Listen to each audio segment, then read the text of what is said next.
welcome everyone to another edition of Mystics Outlook. We got Raymond Lyons, who's currently at Care First Arena. Cardell Dudley Jr. is with us today, and I'm Wilson Turpey Jr. Washington Mystics, this is a tough L. They fought to the wire, and Nneka Ogwumike just reminded folks about her storied career, why she's been one of the best bigs in W history for quite a while, why her name is going to go down on that list. There's a great reason for it. Hell of a shooting display today. 30 points on 11 of 15, 6 of 7 from 3. And that beautiful turnaround jumper that rolled around the rim just long enough to make sure there was no time left when it dropped through the net. Like Disney Channel movie type spin around the rim until there was no time left. The ball hit the rim with like 2 seconds left and it just spun. It felt like. And by the time it went through, that was it. But Cardell, we'll start with you, Ray. Just your thoughts on this, man. Like, man, look, hard for our game. Especially over the last 3 quarters, I felt like the Mystics outplayed them. It's just that first quarter, it was too much of a deficit, combined with the turnovers, man. That first quarter, again, it's been the story this year. It's turnovers, and it's a 1 quarter where they're just outplayed, where it's just hard for them to try to overcome as they battle back. And they had their chances. And then too many defensive lapses late. You get a stop, you good, because they couldn't stop them, the Mystics. Mystics were scoring. Shakir Sugg hit the big 3. Big 3. You know what I mean? Dolson, hitting clutch shot, Shakir, career night. Kiki, like they had it clicking. Just get the stops and don't turn the ball over. Don't beat yourselves in that. And that wasn't the case, man. And they let all-time great player in the Nneka Ogwumike get in a rhythm. You can't allow that with the great ones, man. You just can't. And I get it. It's hard to keep the great ones down. You got to make life tough from the opening beginning. And she just got too comfortable in the first quarter. And it was just like, okay, cool. It's that type of night. And once the floodgates open for the great ones, it ain't nothing really you can do. You got to focus on the others. And to a certain extent, over the last 3 quarters, they kept the others in check. But, the game ended how it started. When the Nneka Ogwumike deciding the things and dictating things. And that's what lost. But the 20 turnovers from when I'm looking at 20 turnovers and they score 19 points off that, we've been saying that all season. They can happen. Like the guard play, how they control the tempo, how they control the game needs to improve drastically going into next year. Because they lost so many games just off the turnovers, man. Just giving teams extra possessions to beat them. That stuff kills. I know we in an era where people kind of dismiss, it's cool to have 4 or 5 turnovers. I'm like, nah, man. That literally would dictate the difference in the game, if it's a close game. That's what you saw tonight, man. Then the bench, Seattle's bench got the edge, 18-15. It was just the little things that cost them this game, man. And you just, especially being a hell of a playoff race and a highly competitive playoff race, man, you just can't have that, man. Tough win. And this is the first time the Storm have beat the Mystics all season. You know what I mean? And it's intense with, Brittany being on the other side and, Alicia being on the Mystics and stuff, it's a little bit extra in this game and on top of the playoff deal. But, nonetheless, man, it was there for the taking for the Mystics, but just too much comfort for an all-time great player. You just can't give them any comfort. Right, you were in the building. First, what was it like when that shot went up and while it was on the rim? And obviously, as Cardell said, it's a similar script we've seen far too often this year. There's that 1 quarter, and almost, you go back after every game, it's kind of like, how much was what was the difference in that quarter? Because sometimes it ends up being literally the difference at the end. But right. Yeah, no, that shot sucked the air out of the building, especially coming off Suge's big 3 to tie it up. I mean, but the energy was great throughout, seeing as how the Mystics were able to fight back. Seattle started the game 11-2, And like Cardell said, Nneka was just, it looked like she was a shoot around. She wasn't moving fast. She was just catching and letting it go like nobody else was out there. And yeah, once she got in that groove, you just had to buckle up. And to their credit, they did do a good job of limiting the others for the most part. Dominique Malunga got it going. They seem to trust her immensely now. They're just kind of throwing it over the top and letting her be 6'6" and athletic and go get that thing and letting her finish around the rim. The Mystics, they were trying to swarm. They were making things tougher. You know, she's a rookie. They're able to kind of push her around a little bit and swarm. But yeah, she had a hell of an impact in this game, even for a couple defensive stops, and she's able to get out and finish fast break layups, especially towards the end when the Mystics kind of making their charge.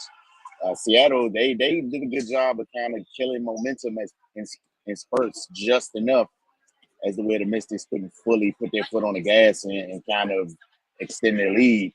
But yeah, Shakira Austin, man, she went at the Rook, she went at Nneka, she went at whoever was in front of her to the tune of a career high 30 points. We was talking before the game. She got to have double-digit rebounds. I'm sorry, man.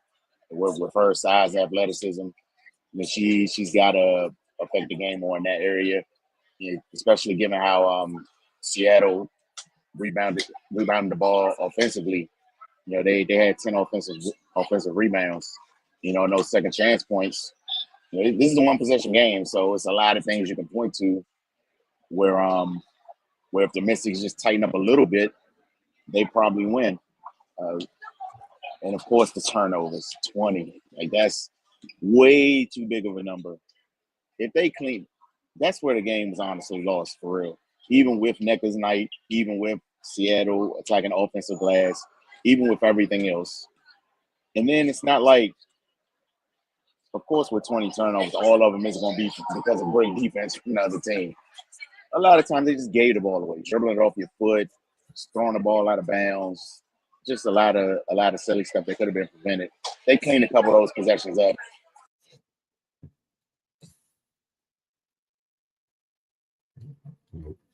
Look like that Wi-Fi got them. Yeah, but to his point, we've been talking. Cardo, what did you say like a couple recaps ago? The turnover's almost been like an evergreen thing. It's just something that's happened all year. It's a constant talking point, and I think that's great.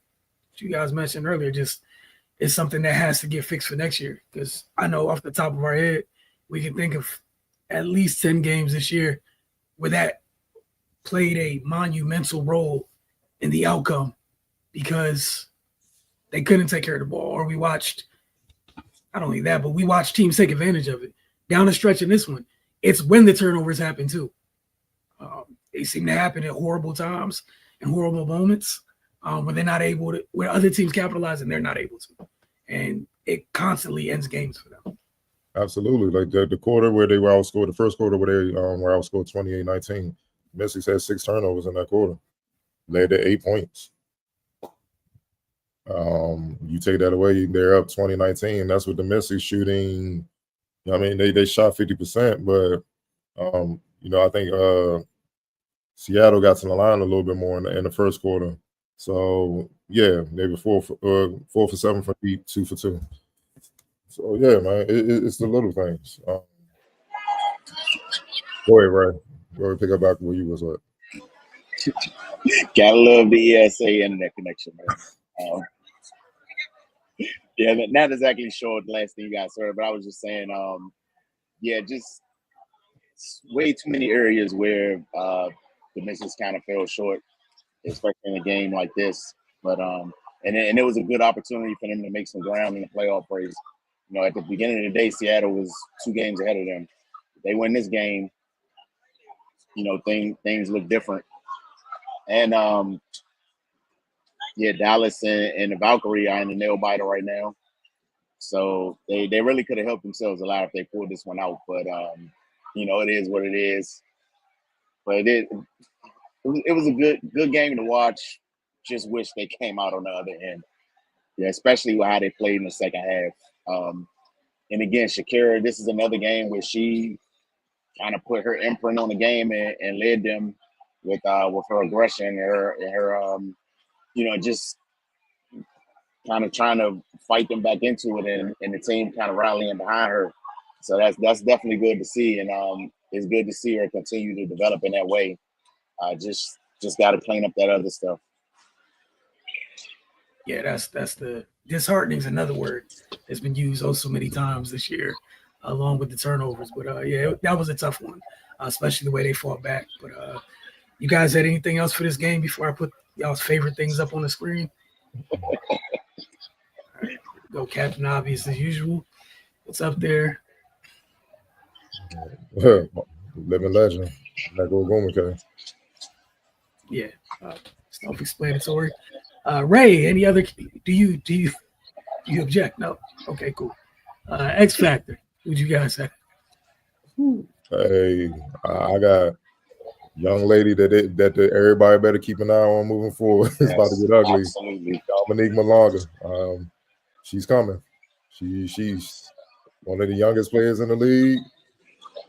She's quickly learning. It's gonna be problems. You can just see it's about to get ugly, man. So yeah, the Shakiras and Kikis, you're gonna need a couple of them on the team to deal with her soon enough, man. But she coming. She was X Factor, 17 and 10 off the bench, 8 to 17. Come on, man. And did it in 28 minutes, man. She was getting that. Like I know you were saying Shakira need a rebound more. That's the reason why. She's like, that motherfucker athletic, tall as hell, man. Like, you know what I mean? She a problem, man. I love her game. And she impacts every phase. So it's only a matter of time before she just dominates. Yeah, go ahead, Ray. No, I'm saying, and kudos to her, because even with the game Shakira had, she was not letting Malunga live. She was going at her, but Dominique took her lumps, and even a couple plays she was able to poke a hand in, get a steal. That was a few of those turnovers we talking about that that came back to bite the Mystics. So I mean, she held up and did enough to give her team the win. Yeah, to piggyback off that, she's kind of been an X factor for them as they've been trying to make this playoff push. Mm-hmm. I know they got the trade for Slim was big for them, but really, to me at least, her getting on the court more really changed things. We know who else is in that front court. You guys talked about Neck already. Ezzy has been flying under the radar for forever. I still don't really fully get it, but that's another really good front court player. And you throw Malunga in there, you can mix and match them three, do all types of crazy things, keep the other two fresh. And again, the space I don't think folks get, if you guys get a chance to see her live, freakishly athletic in terms of how much ground she covers and how she impacts the game. She literally impacts the game just with her length and activity. There's some people that have length and that are athletic, and they don't bother people like to their full capabilities. That's not the case with Malunga. Even early in the year, before she got comfortable, death taxes, and she made an impact. You felt her in the game, like that happened. Now we're just seeing it more consistent, her getting her feet wet for sure. But I think without a doubt, X Factor tonight. And then just to add on, 6'6" at 19 years old, she should be a sophomore in college.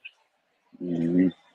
And she up here making an impact on a team that's going to be in the playoffs out the gate, man. It's the reason why Tony Parker, who pretty much runs French amateur basketball, called her the female Victor Wembanyama. Like he did, and he was like, whoa.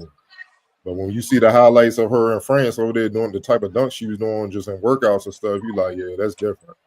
And she ain't even like she's coming though. Like it's gonna be sick, man. Like it's gonna be some.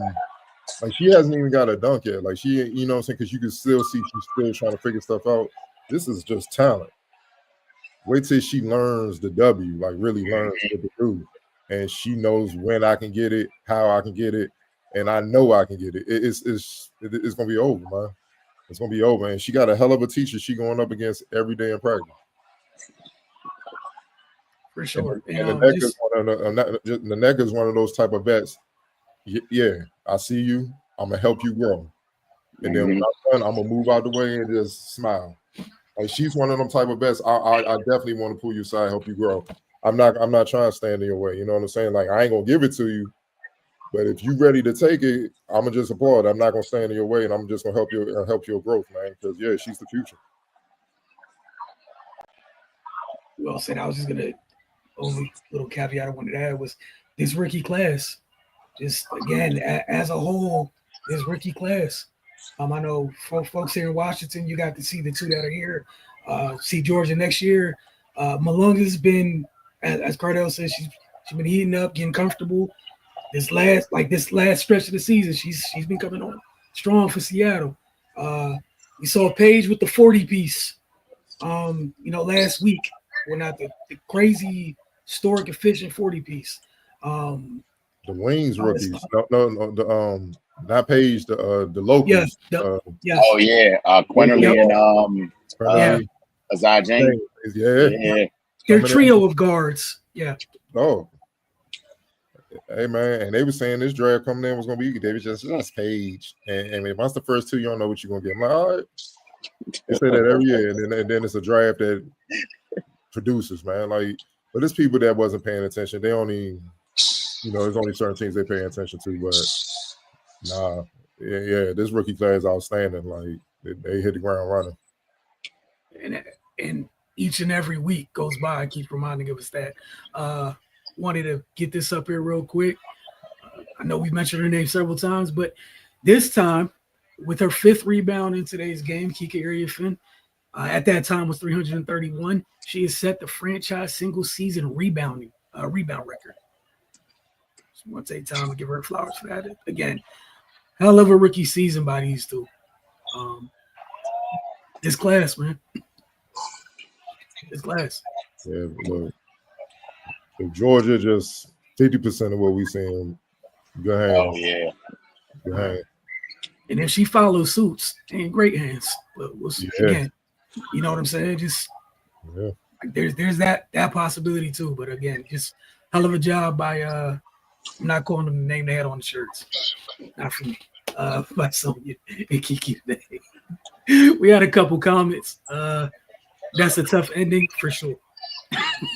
Don't get no tougher than that. Jesus Christ. On one end, that rookie was on the glass on the other end. Yeah. I mean, she should. She a vet. Rookie, she a rook. But the neck of room cave is putting belt the ass on the whole team. I saw her hit a 3 on Shakira. Shakira was like, God, I'm like, that one hurt. The one to close the first half. Yeah, the one to close the first half was disgusting. Like, Washington just scored. I was like, Lord, see, them the ones that, as a defender, you be like, dog, I'm about to steal you, dog. Like, you got calm. Don't be cooking me like you ain't see me out here trying to contest, man. Like, that joint was bad, bro. But I was like, yeah, y'all in for a long night. Y'all let it get too comfortable in the first. I'd have sent that trap quick. Nope. Nope. Margo gonna have to get 30 or something. Nope, not you. Okay, but like you said, it was too late after they let it get shoot around comfortable. Someone check on Citron because we moved their ass from 3. Man, hey, look, the scouting report. Y'all been talking about it. Ain't nobody about to leave that child of God wide open behind that 3-point line. They've seen enough. And Gabby Williams was guarding her, dog. Gabby don't play that. Just the fact that every team has to sit their best perimeter defender on her should tell you enough. And she still dropped 14, 6, and 4 on 50% from the field. Well, I have Gabby Williams hounding you, and just you for 4 quarters. And she pulled a double duty, trying to run the team, trying to do that. That's not really. And she's defending at a high level. Exactly. So yeah. So imagine. I just want Georgia to just run the team. If she come in and run the team efficiently and she can get hers and she don't need to bring. Now you got to look for where she at. Now you really problems. And I think that's the big thing for first year. I know for me, I'll obviously get healthy, be healthy, get through your first year, get through your essentially what would be your rookie year. I kind of think that's kind of a blessing or a silver lining of it is you can just come facilitate. They don't need like some of the other stuff you did in college. Like some of the other stuff, and we know the other stuff, We don't need that immediately. Wow. Come direct traffic, run the team. Now, when you feel comfortable and you're healthy, you're good, got your legs back. If that stuff comes back or when it comes back, that's cool. But right now, he's come back, control the tempo, take care of his basketball. Good, man. That's it. Get where you feeling, you know. I'm just trying to see. Oh, she shot 35% from deep in her career at college, so hit them open. She's gonna have to hit the open shots. That's without a question. To keep the flow spread. But yeah, man, like she don't need to be a hero. Just come in here and just keep the turnovers down, run the team, and defend, and be able to defend and hit open shots. Just be a point guard. I think that's a great little level just to hit. Get your feet wet, get used to the W, and that's it. You don't got to come in and be a savior. Your former 2 draft mates already came in. They're going to year 2, continuing where they left off. They got you. By the end of next year, you feel like Georgia from college, cool. That's great, but not necessary. That big three can really be dangerous for the true lead guard. If Georgia can recover well, the conversation that we're having. Then if Kiki consistently add that jumper, it might be up. That's the next phase. We've seen her hit a couple threes. That's the next phase. She can work on that in the offseason, but I'm not even tripping off the three. Just mid-range, pick and pop. Yeah. Pick and roll, go screens, do her damage off that. And honestly, just face-up game, being able to kill off the bounce, attack off the bounce and stuff, because then she can make plays for others and stuff, and that's going to help expand that offense, man. But, yeah, she's not far, man. Like, she's not far from being one of the ones. Like, her skill set is actually similar to the Neckers. You know, she just ain't got the range or something the Necker got right now. Mm-hmm. The last comment was just agreeing with you guys. Yeah, Georgia could possibly do wonders for her draft mates.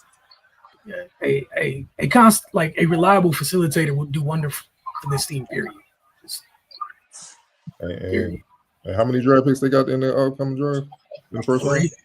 Three. Another 3. Yeah. Yeah, that draft class is like, hey, man, they got a hell of a class to follow, though. They're going to be, man.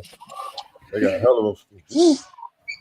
And all I ask is that one of those 3 picks be another facilitator. Please, it's okay to have more than one. Please. Because you're not playing Georgia 40 minutes a game. Hey. That's all I ask, Bridges. I don't want this. Whatever you do with the other 2, cool. Can one of those please be somebody who ran their team for 3 to 4 years? That's it. And I think, again, we all agree is headed in the right direction, man. Another comment, but I did like seeing Citron getting downhill when they took away their shot. Hey, what other option did she have? That's why you work on when they run you off the 3-point line. You got to be able to handle the rock. Mm-hmm.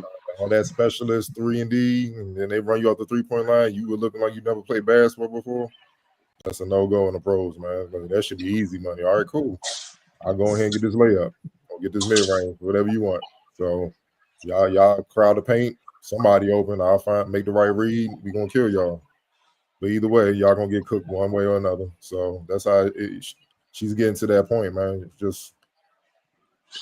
We just got to keep remembering that they're rookies. Mm-hmm. Hey, one question before we get out of here. Do y'all think they got a shot at being on one of the All-NBA teams? Well, their record probably going to kill that. Never mind. Their record going to probably kill that. Yeah. Their record going to kill that. I think the record, and honestly, I think the only thing that might keep them off is they each had a couple little moments, and it wasn't long stretches, where just a couple inconsistencies, like just little stretches of being inconsistent, which is normal rookie stuff. But I mean, but you can say that about AJ ain't played well at the beginning of the season. No, I wouldn't be surprised if they got consideration, to be honest. They deserve it. Yeah. I just think the winning, W don't play. I think the winning is going the record. If they was in the playoffs, for sure. But I think the record's going to kill them, and all that. Yeah. But it's been a wild season where even the top players had little stretches where it's like, what's going on? That's true. You know what I'm saying? But then they rebounded. That's how you know they're special, because they rebounded like a vet. They figured it out. Because at first, remember in middle season, All-Star break, we was like, like that wall done caught up to them. They caught the All-Star break. Nothing happened. they came out the All-Star break and they kind of been the engine coming out the break. It was, especially when they traded sites. I mean, they had no choice but to step up there. And agreeing with what you were just saying, Carlo, that should say something that they should be considered as rookies. Talking about them being in consideration. Hey man, get the Mystics front office credit, man. They hit on this draft. That's the key. When you trying to build up a program or franchise that's not going to attract top free agents, at least not right now. Yeah, man, you got to draft well, because then you're gonna turn it into a winning situation. Then a free agent's gonna look over there, like, what's going on? Yeah, I want to play with them. That's how you do it. But all that, like how some teams move, man, they just keep blowing draft pick after draft pick. Come on, man. It's going to hurt in the years to come with the expansion teams coming in. You can't afford to miss. Like, miss is going to hurt so much more in the coming drafts. Because if you're missing the expansion teams, that's even more teams you putting yourself behind. So, and some people need, if that's the case, some people need to be unemployed. For sure. But again, we appreciate you guys. They got a few days off and then they're on the road. So we'll check in with you guys, I believe, Wednesday night is their next game. So we'll see you guys then. Oh, yeah.